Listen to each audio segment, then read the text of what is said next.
Yeah, I think Token Druid is about to return to the meta in a big way, but maybe not the way you think. We'll talk about it because this is Lost City of Ungoro review number 7, and today we're looking at the rest of the Druid cards. You may remember we saw like some big Druid stuff in a previous review, that legendary low dude, but this time it's going to be pretty much all about Token Druid with this new legendary Restore the Wild, the quest for Druid, which is to fill your board on 3 of your turns. So that means having all 7 slots occupied. I believe both dormant minions and locations do count, so those actually could help quite a bit. Sometimes it's easier to keep those around than it is minions.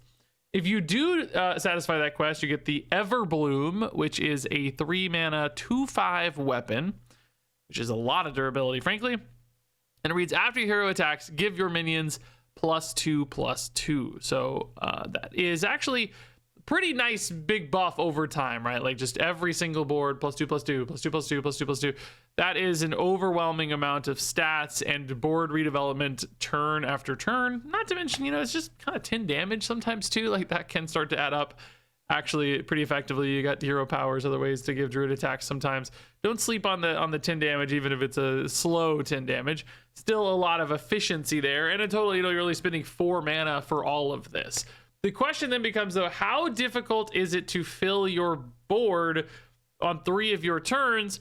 And perhaps even beyond that, like how quickly can you fill your board on 3 of your turns? Because yes, this might be a 3 mana card, but I suspect this might be when you're not playing, maybe until turn 6 or 7, because you're not going to fill your board. Like you're playing this on turn 1, the quest. You're definitely not filling your board on turn 2. I still don't think it's going to be possible often on turn 3. Maybe on like turn 4 or 5 is when you can start filling your board a little bit more reliably, and we're certainly going to see a lot of cards in this video, by the way. They're going to help you do that, but I still think turn 4 is maybe the earliest. Turn 5, still hard, but possible, so I'm thinking maybe turn 6 or 7 is really the range you're looking for to get the Everbloom active. And that's where a lot of the discussion on this card is going to come down to it for me, because like I think that's just a little too late for this to start making the impact it needs. Now, I say that with acknowledgement of the fact that Token Druid in the past was actually pretty okay to kind of go long and grind out games. They weren't like a traditional aggro deck that's like, trying to curve out the first 5 turns and just chip you down and kill you really quickly. What they tended to do instead was just redevelop and redevelop and redevelop, and eventually you would kind of stick a board that would offer that lethal punch. Like, okay, I finally stuck 4 things. Let me be very careful about it. I finally stuck 4 things on board. I got a buff lined up, Savage or whatever. Now the Everbloom, and I kill the opponent, right?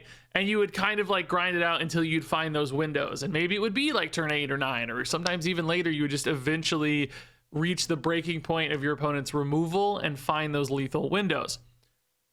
Now I don't think that's as likely in modern day Hearthstone for 2 reasons. Number one, the decks that kill you just do it a lot faster, I think, these days in many cases. Like, counter aggressive decks, rogues dumping giant boards of crazy stuff are often just going to overwhelm you and kill you before you get all of this set up. Like, you're not doing nothing because you're still trying to go wide on board, but maybe your minions just aren't as effective, or you don't have the follow-up, so you're spending all your mana on setup as opposed to like follow-up or aggression or push, and they might just kind of outweigh you early and push you down and kill you.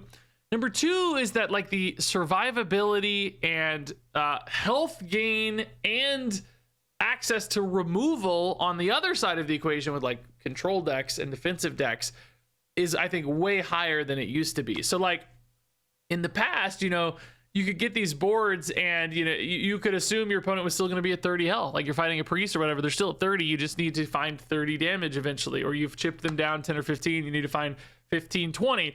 Nowadays, what I think is going to happen is you're going to get to those boards on like turn 8, 9, 10, and the Death Knight is going to be at like 50 health. And it's going to be a lot harder to find those lethal windows or those setups, even over a couple turns. And, they're going to basically intermix a lot of removal with a lot of life gain. And I just don't know if those windows are going to come together effectively with how long this basically takes to pay off. Because you're talking about, again, I think mid game at the earliest to get this weapon active, and then, you know, 4 or 5 turns in a row. So is there a sweet spot? Basically, can you find that little window to get in with this deck where you're you know, not dead to the fast decks, and you're fast enough that the slow decks haven't just completely stabilized against you from either a mana standpoint, a defense standpoint, from a health standpoint, or maybe just a combo deck too that's killing you, right? There's kind of this really narrow gap, and I'm not going to say it's impossible, because there's still just a lot of raw numbers on this card. Like, maybe the right meta lines up, the right sort of decks, and this does find some windows where it has a 2 or 3 turn gap in various metas where this is just perfect, and it's just like really aggressive numbers on turn 7 or 8 or whatever, and that's enough, and it gets there. I just don't think it's going to be super common, and I think it's going to be harder than it would have been in the past. If you printed this card 3 or 4 years ago, I would say like, oh my god, this is completely insane and broken. I don't think it keeps up quite as well. So it is nice in that way that, you know, it avoids some of the downsides of quests where it's like, okay, I don't really mind doing this on turn 1 because I'm not really trying to hit my power band until turn 6 or 7 or whatever anyways. It's fine that I'm giving up some early turns and setting up for later. That's nice, but still not sure it has that timing window that it needs. Now, that said, we're going to see some other cards in this video that are token Druid cards that I think are way faster and might just abandon the quest. So let's go ahead and take a look at those, in particular a 2-card combo here. And that 2-card combo starts with this, the Ravenous Flock, a 2-mana spell that reads, at the start of your next turn, summon 3 2/1 hatchlings. So you play this on 2 and basically go into turn 3, and you're going to have this board of 2/1s, which is perfect for this card, the Hatchery Helper. This is a 3-mana 2/3 that gives your other minions with 2 or less attack, +1, +2, and taunt. And that means this is a pretty nice 1-2 punch that results in you having some taunted 3/3 minions on board and this little 2/3 left over. So on turn 3, basically, you have 3 3/3s with taunt and a 2/3. And I think that is a really nice aggressive push. Like, that is gonna be the building blocks for something really, really nice, where any kind of other buffs or follow-ups just double down on that board and could get out and just completely overwhelm opponents. You know, maybe they literally take 9 or 11 damage going into, you know, those future turns. You know, it is noteworthy that these can't attack right away, so there is still a delay. Like, that board's not really interacting until turn 4, but I think it's just such a powerful punch from a stat standpoint. It's also a little bit hard for the opponent to stop because, you know, they can't stop these hatchlings. If they summoned on turn 2, yes, they would be able to attack on 3. That'd be nice, but they'd also be able to be cleared on turn 2. And the opponent might just be able to hero power 1 or trade in on it or something, right? And you'd ultimately have a smaller board. So I guess the question is, like, is that delay into turn 3 to guarantee the stats worth the slowdown a little bit on the damage push? I think it is. Again, like, these token decks can do this thing where they go a little bit longer. They hit you on turn 4, 5, 6 as opposed to, like, you know, turn 1, 2, 3, and this does line up pretty well for that and builds a nice little board. Do keep in mind, you know, you can't chain these together very effectively, because as soon as this one buffs those, the next one will not. If they were 1/1s, you could, but in particular this interaction, so there's no like necessary turn 4 follow-up on the Hatchery Helper, but this is just going to blow out some games, I think, sometimes, because it is just such an efficient stat output that early. And even if the opponent does start to recover, you know, you're just developing behind it, doing more, and eventually probably going to break them in the mid game. So I actually like this as kind of an opener way more. I guess the question then becomes, like, does the quest still make the cut in this deck, because you just need more stuff to do, and this is still a really natural curve of a 1, 2, 3. You know, this doesn't necessarily fill your board, but it gets you started with 4 things, and you go from there. I don't know, actually. I could see a world where you just want to make sure you have a 1-drop, because maybe that 1-drop sticks around and gets buffed for the Hatchery Helper as well. And maybe you want something that summons you multiple minions on turn 2 in case you don't hit your Ravenous Flock. And maybe it's really important to still curve out 1, 2, and then use this on 3 on other instances when you don't hit the Ravenous Flock. That could still be that really nice aggressive opener. So basically, I have kind of a like tier list in my head here of how effective each of these cards would be. This one looks just insanely good. Like the Hatchery Helper, incredibly efficient stat output, like beautiful on curve, still valuable later in many cases to help you build out some threatening boards in the mid game. Like, this looks perfect to me, like really, really strong card.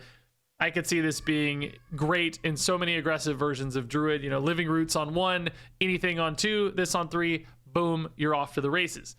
I think Ravenous Flock is kind of a step down below that to me, like still very good, potentially just building out a really nice mid-game board, really great into the Hatchery Helper, of course, but there could be instances you want to go even faster, and this not offering the ability to attack on turn 3 could hold this back. Probably still gets played, but you might prefer, or at least run a lot of 2-drop alternatives and sometimes play those instead. And then finally, the Restore the Wild is kind of on that third rung here, where I think this one could definitely be abandoned in favor of a more aggressive curve with Living Roots on 1, into the Hatchery Helper on 3. That sort of thing might just be preferable. So it kind of depends a little bit on like how fast a meta demands this deck be. And if it requires a crazy fast deck, Hatchery Helper still makes the cut. If it can get by with a kind of medium speed deck, Ravenous Flock probably still makes sense. And if it allows a slower deck to succeed, a more grindy token Druid, then maybe Restore the Wild actually makes the cut as well. So it's just a little bit like each of these has a new pressure on it to be a little slower for it to succeed. So that's probably where the scores on these cards are going to line up for me as well, because I think this one works in any scenario. The other two kind of lose a little bit of oomph as you go, but nonetheless, still a very strong 1-2 punch on these two cards in particular. And Hatchery Helper just looks absolutely fantastic as far as I'm concerned. This card looks quite good as a follow-up. Okay, so moving on, we got some more of these cards to help you fill the board for the quest line or just be really good token cards. This is Skyscreamer Eggs, 3 mana 0/2, Death Rattle summon 4 2/1 hatchlings, which is a ton of bodies in this, of course, going super wide for that quest line. Do keep in mind the 0/2 itself here can be buffed by our Hatchery Helper, so if you have a hard time activating it, you can use that to maybe help trade it in. To keep in mind, it goes to 4 health, which is kind of hard to trade in still sometimes, but the reward is there. Alternatively, we're getting another new card here, Life Cycle, that is great for destroying your own eggs. This one destroys a minion, summon a random minion of the same cost to replace it. So you can do Skyscreamer, use that spell, you get a 3-drop, you get 4 2/1 hatchlings. That's a great instant board. That can be pretty aggressive and scary. Much of that could still get buffed by your Hatchery Helper as a follow-up, because you got even more hatchlings to buff in this case. So these are where those like really strong mid-game boards start to develop, right? Turn 4, turn 5 range, this sort of thing could be really scary and help you get some nice demanding boards that your opponent kind of has to deal with unless they get pushed down too fast. So another great support piece. Now, you know, again, 4 bodies here for the quest, like, it's good. You're definitely gonna have moments where you can fill up the board, but you know, it takes multiple cards, multiple hits, multiple turns to get to 7 minions in many cases, and is a little bit reliant on your opponent not having good removal and stuff, because you're probably gonna have to more or less always stack 2 turns together, I think, and have things left over in order to get those full boards. This is kind of good in that regard too, because if you like already have a board and then you play this as a follow-up, so say you play that Ravenous Flock, you go into turn 3, the opponent really wants to clear your flock, you slam down a Skyscreamer Eggs. If they use an AoE to clear the flock, they might inadvertently clear this egg and be left with another set of 2/1s, even more this time, leading into your turn 4, and then kind of setting you up to fill the board on turn 4 by, you know, playing Living Roots, whatever other thing, to get to 7. So that's kind of how you like daisy chain into your quest line or your quest completions here. I think, you know, this sort of thing is perfect for that. I still think in regards to quest builds, I don't know that those windows are still right, but you know, this is where you start turn 4, turn 5, you start getting those options are possible. So still not believing in quest, but I do think this is just another independently good card for a token Druid deck. Like, I think this is a great option for token Druid, even if it's not going to push quest into that high tier level for me. So Life Cycle itself here, 1 mana nature spell, destroy a minion, summon a random minion of the same cost to replace it, which great activator for an egg style deck. Honestly can kind of be used like an evolve as well. If you have like some really bad battle cry with terrible stats or something, you know, you could maybe take a roll on that and evolve it, even though it's the same cost, you know, but take a roll on it, basically see if you can't turn a 1/1 into a 3/3 or a 4/4 or something sometimes. Just out of luck there. Probably not the best use case, but if you're desperate, it's possible. There's also the option to use this on enemy minions. This is not just for friendly minions.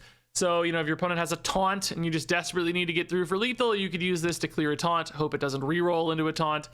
and then push through to face, kind of like a silence evolve almost.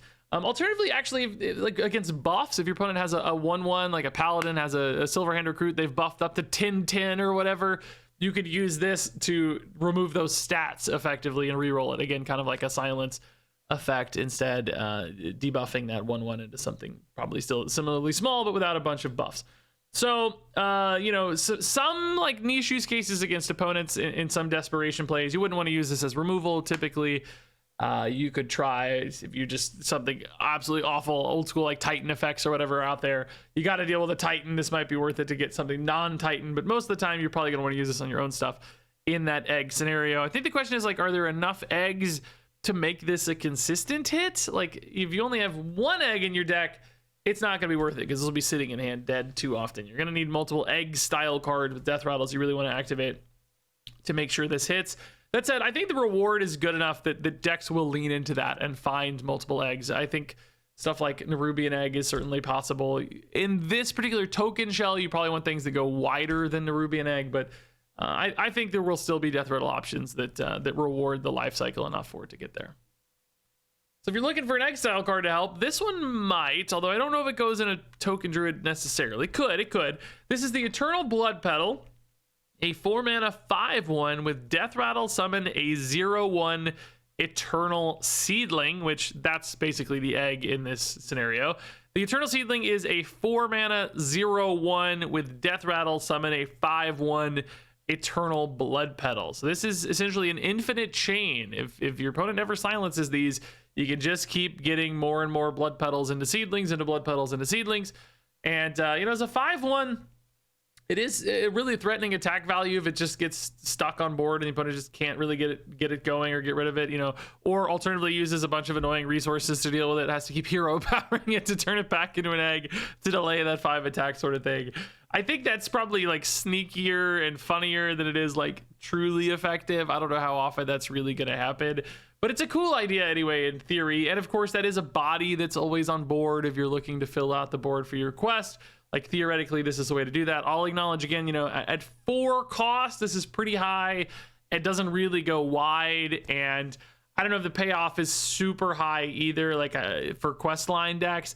But maybe again, there's another alternative here. Maybe there's an egg druid deck that's more about using life cycle, and like that's really good. Of course, turning a 0/1 into a random 4-drop is amazing, and then you get a 5/1 as well.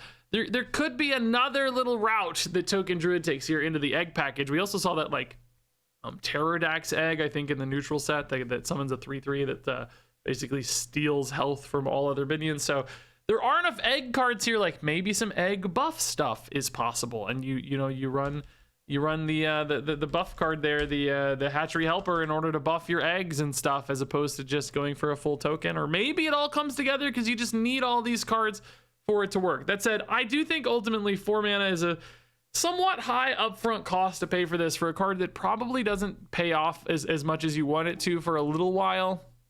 The stickiness here is like ultimately super easy to clean up on the front half with that 1 health, easy to trade, easy ping, easy AoE, and then you have to reinvest in the seedling essentially to kind of make it good again. And there is a world too where that 1 health on the blood petal just always gets so easily tidied up that it maybe doesn't really become all that high friction or all that annoying. The opponent's like, whatever, I just keep dealing with it super easily.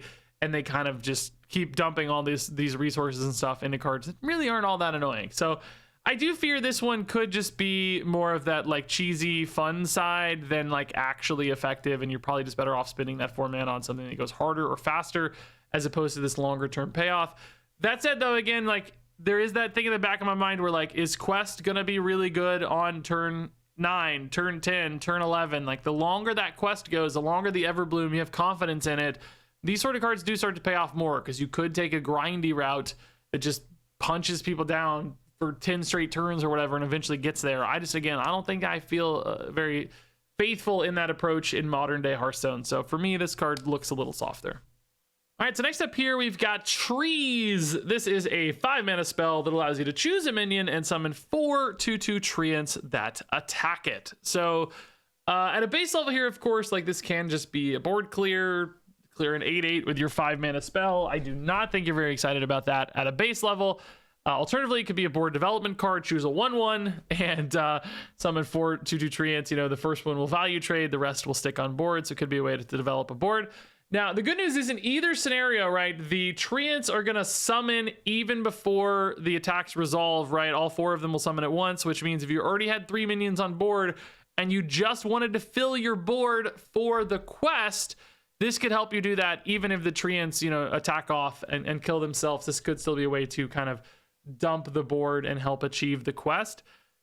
I, again, don't really think that feels all that efficient necessarily, and I think it is actually going to be kind of weird to find moments for this. Like, I don't know, man. I'm thinking about, like, just 4/4s on board. Am I really excited to spend 5 mana to, like, clear a 4/4 and summon a couple 2/2s and, like, I guess tick up the quest? Like, ticking up the quest is nice, but I still don't think it's happening fast enough, and I still think I'm making some really suboptimal turns, perhaps, if I'm playing this in order to do that. You know, I think the quest is working best for me when it's like I'm really swarming early and it becomes kind of a win more card almost, as opposed to something I'm desperately trying to get to. I feel like that's going to leave me in some weird, awkward spots. So I don't know, man. I think this could have been 5 2/2 treants, and I would have felt notably better about it. 4 just doesn't quite seem like enough for either questline activation sometimes or removal, or I guess, you know, the balance thereof. But like, killing a 4/4 and leaving 3 treants behind just sounds 1,000 times better to me for whatever reason. Like, it's just a small distinction. Or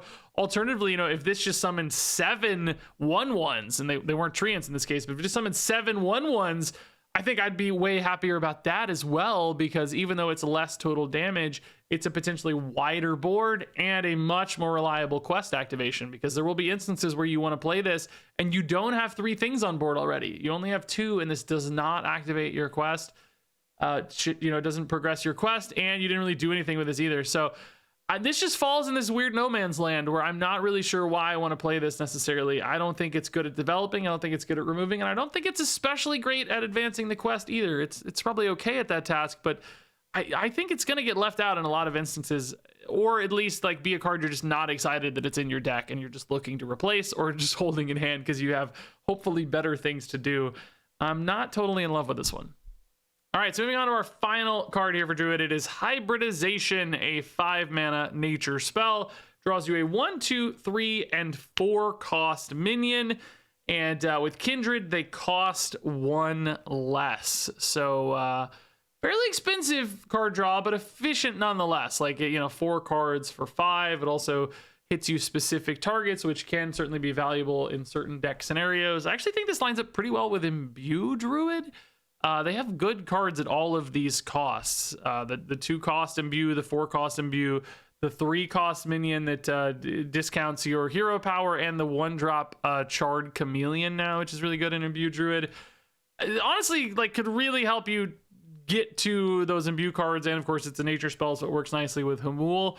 I don't know if they need this necessarily, but I will say, like, sometimes they don't really have like a lot to do on turn 5 other than just, like, you know, play one of the like 4-drop imbues or hero power anyway, or like hero power and 3-drop. It's like not like they're doing crazy things in the mid game. This might actually slot in kind of fine and just make sure you have a crazy pop off turn on turn 6, because you can play everything you draw of this off turn 6, right? Because you're gonna get a 3, a 2, and a 1, and a 0. So it is kind of a nice natural curve follow up on 5 into 6. I will also say, like, with that 3-drop that discounts your hero power for Imbue, you know, you can kind of set that up often, and it like staggers into turn 5. So you can play this, still hero power, and still Chameleon, because the Chameleon's going to cost 0. So you may not even ultimately like sacrifice that much tempo if your hybridization hits a Chameleon and you have that set up. It like might be fine to just kind of weave this in. And then it's just like super efficient card draw in that scenario, right? Like, okay, I'm just burning through my deck so quickly and just overwhelming you with all these crazy Imbue hits, which can help those decks push down in the mid game. Like, that's they often build those like crazy boards of 6/6s, 7/7s in the mid game, and this probably just gets you there a little bit faster despite spending a lot of mana on this up front. So I do think this could make the cut in an Imbue Druid. I don't know if it makes it notably better, but it's already a solid deck, and it just kind of makes sense. And then, you know, there's always other homes for this that are possible in the future as well. Not a token Druid card, not a big Druid card, so it is kind of weird that this falls between those 2 decks, I think. I don't think either of those would ever be... Well, big Druid wouldn't want this, of course, because they want big minions, and token Druid just can't afford to spend 5 mana in the mid game on something like this. So, you know, not fitting the other shells we've got, but maybe a good pass back to imbue, and maybe something for the future too. You could imagine decks that just have ways to discount nature spells or have some really key minions at these costs. This helps you tutor them and just feels like efficient card draw for a class typically too that is just willing to spend mana. They don't usually have a hard time spending mana. So ultimately, pretty cool card, I think. Actually, it looks just solid to me. Good card. So all that said, let's go ahead and rate these cards from 1 to 5 stars. Restore the Wild is a 3-star card. Ravenous Flock is a 4-star card. Hatchery Helper is a 5-star card. Skyscreamer Eggs is a 4-star card. Life Cycle is a 3-star card. Eternal Blood Petal is a 3-star card. Eternal Blood Petal is a 2-star card. Trees is a 2-star card. Hybridization is a 4-star card. Yeah, and that is the Druid set.